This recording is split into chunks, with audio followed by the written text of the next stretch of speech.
laundry list of bad news. You know, you turn on the nightly news, or you read the paper, and you've got the war in Ukraine. Obviously, that's the big one. Inflation here at home, interest rates going up, supply chains are still a mess. All of that, what I say is, it compresses the spring that is the stock market.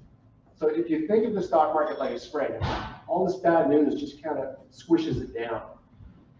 And what the stock market hates more than anything is uncertainty. You know, the market's always trying to figure out, all right, what's happening from an economic perspective or corporate profits, you know, what's coming around the corner. And if we can't really see, that's what makes the market go down. And that's what we've seen this year. We're going through at least a correction, a 10% drop, kind of flirted with a bear market, that 20% drop. And I don't want to use the R word, but recession, that's in conversations now. But when you go back to that spring analogy, if one of these bad news headlines gets resolved sooner than expected, for example, you know, I'm going to put on the Mr. Optimistic hat here. Let's say the war in Ukraine is just over like that. What's not going to happen? But if it gets resolved sooner than expected, that's when the stock market, that spring uncoils, it pops back up. So the point that I try to make with that spring analogy is we don't know when it's going to uncoil, when it's going to come back up. And that's where my investment philosophy and the firm I'm with, Merriman Wealth Management, you know, we preach long-term investing. We're not trying to time the market. That's a slippery slope, trying to figure out when to get out. Believe it or not, sometimes it feels good to get out of the market, but I'll tell you, it's even more challenging to figure out when to get back in, and that's where the stress can come. And really, it's the little things from a mental health perspective. Don't look at your portfolio every single day. Try to go on a cruise. Try to unplug, try to unwind. You know, and I get that's easier said than done.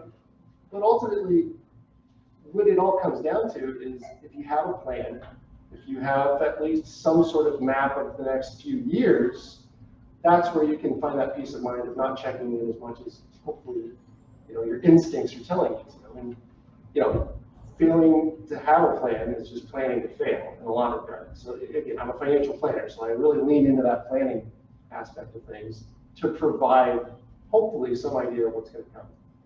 But the last thing I'll say about the market and kind of what's maybe coming around the corner, the Federal Reserve has increased rates a couple of times this year, and I'm going to leave it up to these guys to talk a little bit more about how that's impacted mortgages and that kind of thing.